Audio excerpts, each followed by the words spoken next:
Good morning, everyone. Welcome. We are tracking Roslyn, a major Category 3 hurricane, as this made landfall now in western Mexico a couple of hours ago. So we're watching the strongest part of the storm now get inland. The eye has left the beaches and is pushing inland, and we're getting some impressive wind gusts out of the deal. Information's kind of sporadic, as you might imagine, in terms of the weather observations that we have going on here. But we are seeing at least a couple of credible reports here of wind gusts of about 110, 116 miles per hour near Francisco Villa. And that is a pretty decent way inland here. That's north of Tepic. Again, landfall happening just to the north of by about 50 miles north of Tepic. And you still see a very intense storm here. Hurricane hunters were in this thing just before it came to shore. They reported a lot of lightning in and around the central part, right around the center of the storm, along the eye wall, and reported a very turbulent flight. Obviously, there's going to be turbulence when you're flying into a major hurricane, but a lot of times, according to the hurricane hunters, the major hurricanes here are very smooth to fly through because they can miss the main thunderstorms, and then they are they get into the eye, into the calm part of the storm. So a very turbulent storm that they found, as you might imagine here, with a lot of thunderstorms developing around the center. So we have the worst part of the storm now moving onshore. Again, for reference, I know we had a few people watching the live stream yesterday as we were given the forecast data. Just north of Puerto Vallarta and into the bay, the worst of the storm ended up going north of there. Again, we were on the outer edge of the cone, so the likely landfall point was, again, north of Tepic, and it was right in here. The continued motion, again, going to be to the northeast. Now, as this gets up over the mountainous terrain, right about in here, we are going to see a rapid weakening, as typical in this part of the world, in this part of Mexico, as it works on shore. We will see this rapidly weaken. So that's something that we're going to be dealing with really for the next couple of hours. The good news is this is moving at a decently fast speed, so hopefully we get rid of the impacts. And I think that's one of the reasons why that we are seeing these intense wind gusts so far inland here. Just looking at the Twitter sphere to see if we've got any more information coming in for you guys other than what we're looking at in terms of the satellite composite here. I want to turn on the track again. This is the official forecast from the National Hurricane Center, and you see how quickly, again, we are going to see the weakening. As of the 8 o'clock advisory, this is local time, notice that we have 120 mile per hour wind speeds here. This made landfall at with 120 mile per hour winds, so still not seeing that weakening just yet. This is continuing to move out of the north-northeast or toward the north-northeast with a sea level pressure of about 960 millibars. So we did see this come down a little bit. It's all relative. This is a very intense hurricane. The video and the pictures that come out of here are likely, of course, as you might imagine, again, not going to be pretty. Here's the forecast point now to 2 o'clock in the afternoon. So about 5 hours from now or 4 hours from now, already getting down to a Category 1 hurricane. So while still a nasty storm, it is weakening very, very quickly. As we move further up, and we lose some of the satellite data here because this is the high resolution image, so we just have a square kind of cut out here of the GO 16 picture. This is tomorrow morning at 2 a.m. So late tonight, tomorrow morning, we're already down to it being post-tropical. So the mountains do a number. If I have anybody watching from Texas, this isn't really coming to you per se. This will send a little bit of moisture up and help interact with the cold front. But there's not going to be a ton of moisture that's going to stream in to Texas. And for reference on where we're at here, there is Texas. And again, this is going to weaken considerably before it gets there. Hey, Ethan, good morning. Hope you are doing well. Celeste, hope you are doing well. Also, thankfully, there's nothing to write home about in the Atlantic. We can get into that a little bit as well if we don't have a ton of people watching from Mexico. Wanted to make sure that they had some vital information here. I'm not sure what the broadcast is like, and how much power is left in this part of Mexico. And I know streaming works very well if you charged phones and things like that. That's one of the number one things to do as these things are coming ashore, is to charge things back up. Yeah, and in terms of the Atlantic, we are going to have, and this is going to be the focus on my videos over the next couple of days, is going to be the long-range pattern change in the Atlantic. We've been nice and quiet, but now going forward, the Madden-Julian Oscillation, MJO for short, is going to come into phase and kind of meet up with climatology here for where we would expect to see storms to be brewing in the Caribbean. So really, anybody watching from Puerto Rico, the Dominican Republic, Jamaica, the Cayman Islands, Yucatan Peninsula, and then even the eastern Gulf Coast should just have a heightened sense of awareness here. There's nothing concrete. There are certainly some model suggestions here that we could be getting into. One last little hurrah, so to speak, one last little push as we get going into the first week-ish of November. And I'm gonna show you that now, since I do have some people tuning in from those areas. That, again, we could be seeing something to go. We do have some European ensemble support as well, in addition to the GFS. And that's about, at this stage of the game, all we're going to look at, because those single model runs, again, that far in advance, I mean, we're talking 10-plus days out, are not credible at all. So, again, this is fast-forwarding out, and the GFS has a stronger signal, but the European also showing something. So, again, we're looking at the SpaghettiOs here, and what the SpaghettiOs are is the little circles that you see popping up, resembling SpaghettiO, are going to tell the story here of where that ensemble member thinks that a center of a system could be. So as we go forward out, we're looking at November 1st and into 2nd. So we are into November, and around Jamaica, around Cuba. And this is why we're going to look at we're going to look at everything. And you're seeing a bunch of little circles pop up. So it's certainly feeling something and hinting at something as we get into that first week of November. This lines up with a convective pulse that we know as the Madden-Julian Oscillation that is out over the Indian Ocean right now, kind of moving back into the Caribbean and Gulf of Mexico. So if there's enough thunderstorm activity here, we're going to see a potential for development here. Ethan mentions, again, to be fair, the GFS has been kind of crappy. It has been. And the one thing I will say, the GFS is extremely notorious for ramping up a storm in the Western Caribbean or Gulf of Mexico. If the GFS would have come into fruition, we would have had about 4 hurricanes in the Gulf of Mexico in May and June. I mean, that thing went gangbusters with really ramping up storms in that part of the world. And that's one of its biases, to do that. So you always have to take that with a grain of salt, especially there. The GFS is a little bit better than the European in terms of the intensity. So you kind of have to pick and choose what you want to believe in terms of the model guidance. And remember, it's guidance, not gospel. The European certainly did very well with keeping that eastern turn into Florida, whereas the GFS and others wanted to take Ian towards the Panhandle. Obviously, we know what happened there. But again, there is your European solution there.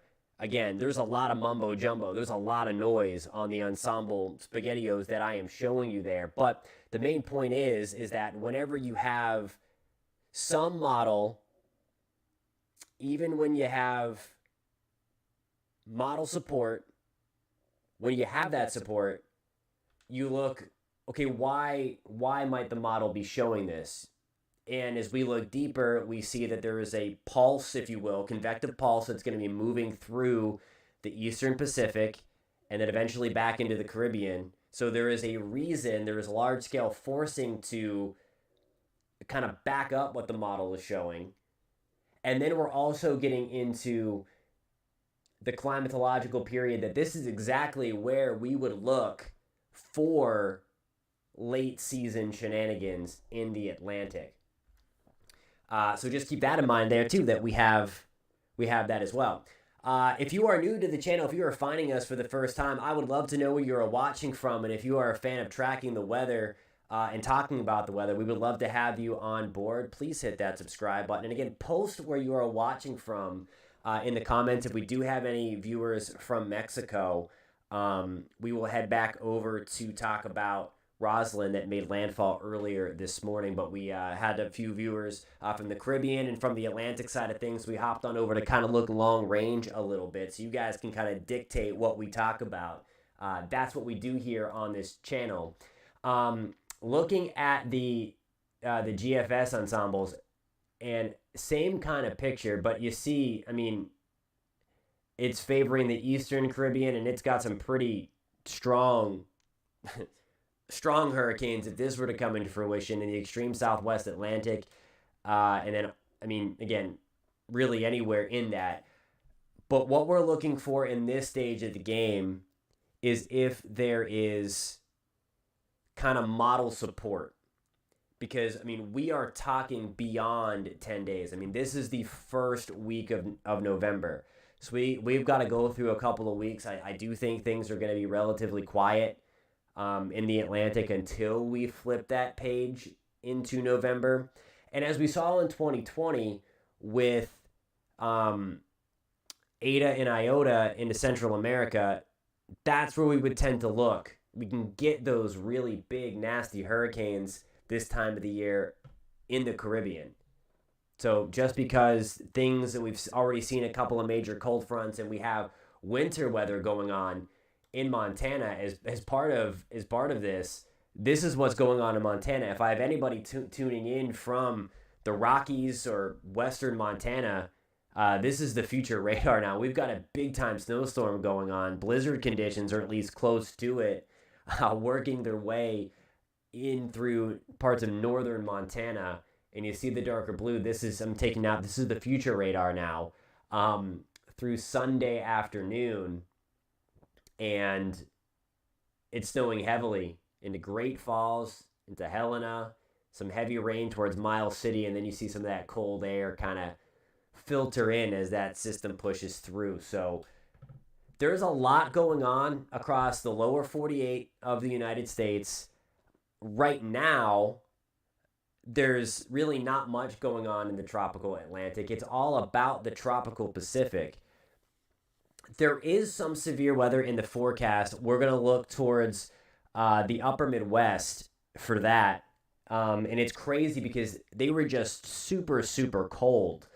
But the chance for severe weather is really going to be towards, I mean, parts of Minnesota and Iowa can get in on that. So if I have anybody watching from there, that is where we're going to focus on that. I mean, believe it or not, if you live there, you know what I'm talking about, how it was just so cold.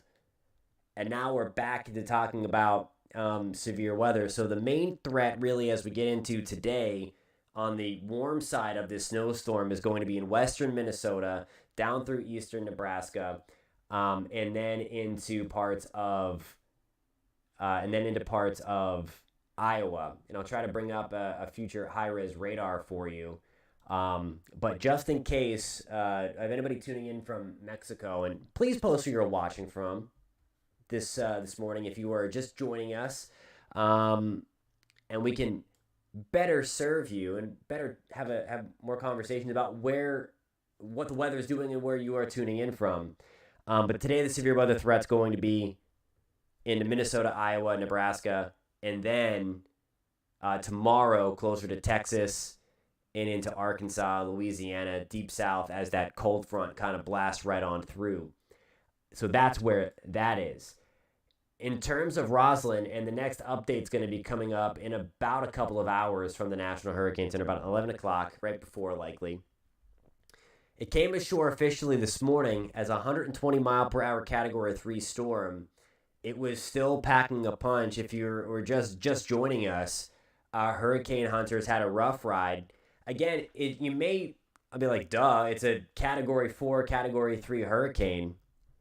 In talking with hurricane hunters, that's what they typically see a nice, smooth ride. It's bumpy, of course, but they can see where the well-defined thunderstorms are. This thing was mean and was still firing off nasty thunderstorms right up until landfall. While it did weaken a little bit in terms of what it was doing yesterday from its peak wind speed of reaching Category 4 intensity, it was still firing off some nasty thunderstorms. So it was mean all the way up until landfall, even though its maximum sustained winds had come down a little bit. For those that may be tuning in Western Mexico, and we had a couple of viewers yesterday tuning in, thank you for doing that. You're going to be in the thick of this here, north of Tepic, for the next few hours. The center of the storm then moves up by around noon local time. As we get into lunchtime, and then I just want to show you again the fast rate of speed here. It goes from a Category 1 hurricane to a post-tropical cyclone from this afternoon through early tomorrow morning. So this thing does, if there's any kind of saving grace here, that this thing gets on out here, hopefully to limit a flood threat. I mean, again, I'm kind of picking at hairs. Hey, Weather Watcher, what's going on? Good to have you on board this morning. So, and again, and it's a scenario like this when you're talking about a major hurricane that you kind of just look for the saving grace and its fast rate of speed moving out. I mean, it's the fast rate of speed that likely helped to produce a wind gust of 116 miles per hour inland earlier this morning, about an hour ago, I believe, as it came on through. So, nasty scenario there, nasty situation, of course, for our friends in Western Mexico. As, again, coming ashore, Roslyn did as a major Category 3 hurricane. There's the satellite image there. Yeah, and that's all you can hope for when you're talking about a major hurricane. Ethan says at least it's moving quickly. At least, again, that's all that, just get it in, get it out. You know it's coming at that point, and there's nothing you can do to stop it, so at least, get it out of there as quick as possible. Hey, Eddie, what is going on? If you want real quick, I've got a few more minutes before I have to jump off on here. We were talking about long range in the tropics, that we should just have a heightened sense of awareness as we get into the first week of November. For us in the Caribbean, there is certainly some model support. There is, and I'll bring back to the SpaghettiOs here. This is way out to the first week. There's a lot of mumbo jumbo on your screen.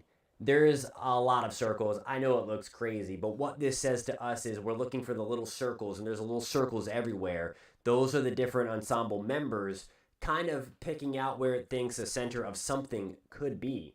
The darker the red and pink and purple, the stronger the storm it's suggesting. But I don't want to focus on that too much. I just want to focus on that while we are going to be getting out into November, I know a lot of people, we think hurricane season's over, but over the last few years, we've had some really nasty hurricanes into November.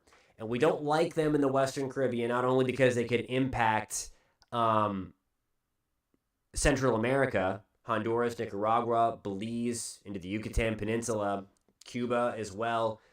Notice how this model, and this is the European ensemble, lifts it north. As you get these troughs, these dips in the jet stream and these cold fronts, they tend to lift storms north. So we always have to be on guard. We always talk about this too. Maybe not so much on this channel yet, since just starting out this channel, but meteorologists always talk about, really for the west coast of Florida, and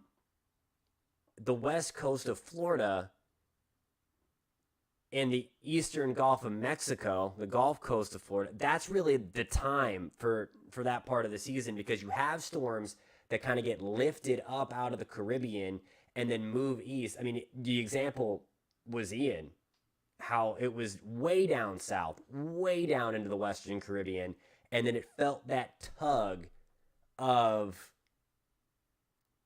that trough that eventually lifted it up out of the Caribbean into Cuba, and then eventually into Florida. And Eddie brings up again the good point. You never know.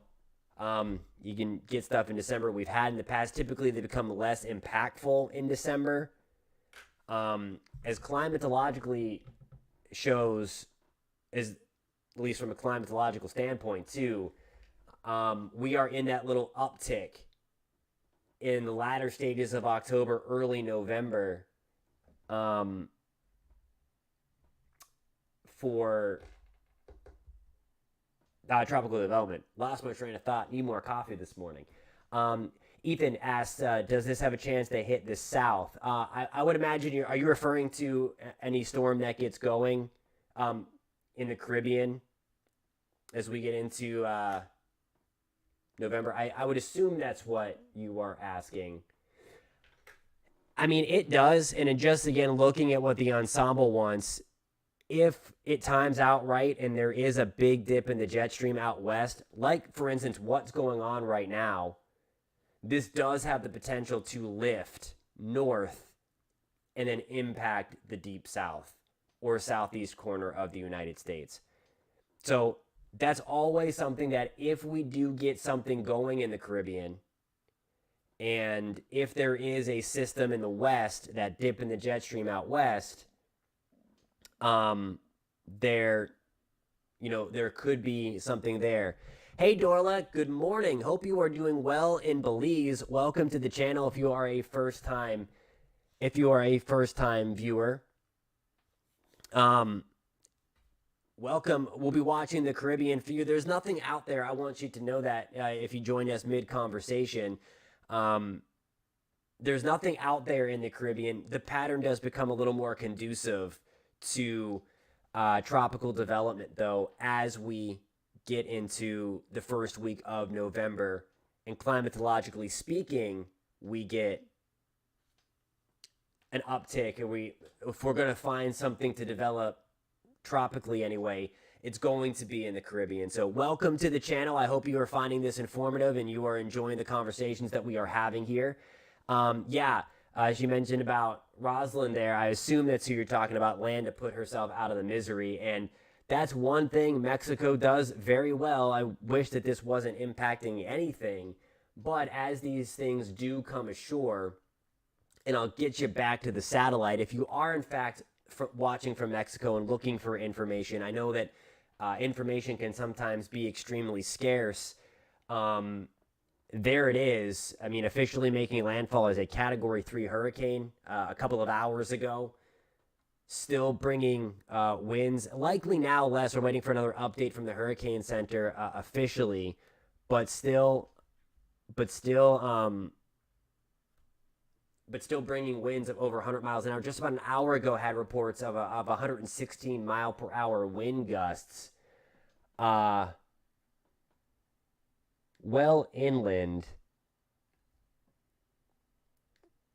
I'm going to try to get you where, in fact, that was. Near Francisco Villa. So that's where we had that wind gust of 116 miles per hour. So even far inland, we are having those wind gusts over 100 miles an hour. 116, that is no joke, for sure. there's going to be a lot of damage, unfortunately, here. I mean, a major hurricane coming ashore, for sure. You got it, Ethan. Thank you so much for tuning in and for the support. Eddie, it is. I mean, you hate to see this. You hate to see this. Thank you again for tuning in. I appreciate it. Hope you are doing well, and hope the recovery in Puerto Rico is going as best as it can. I know, obviously, a lot of damage, a lot of flooding. I would be surprised if Fiona is not retired. To me, in my opinion, there are two no-doubters this season. Fiona should be one, and Ian should be the other, obviously.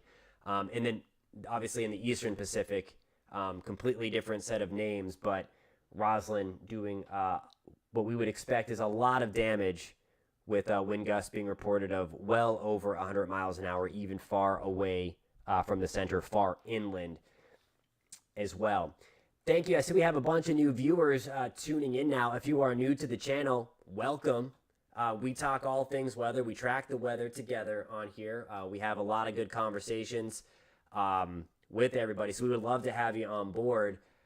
And the two things, really, as we go to the week ahead, the videos that I'm going to be publishing here on this channel over the week ahead are going to focus on the crazy pattern shift in the United States that has brought warm air to where it was just freezing, and now a big-time blizzard in Montana.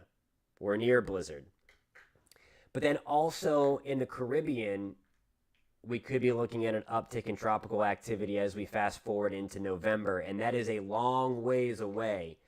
And I'm going to leave you guys with one thing here before I have to head off, there's probably going to be a lot of garbage on social media. I was showing you guys the ensemble forecast, and that is the best thing to look at this stage in the game.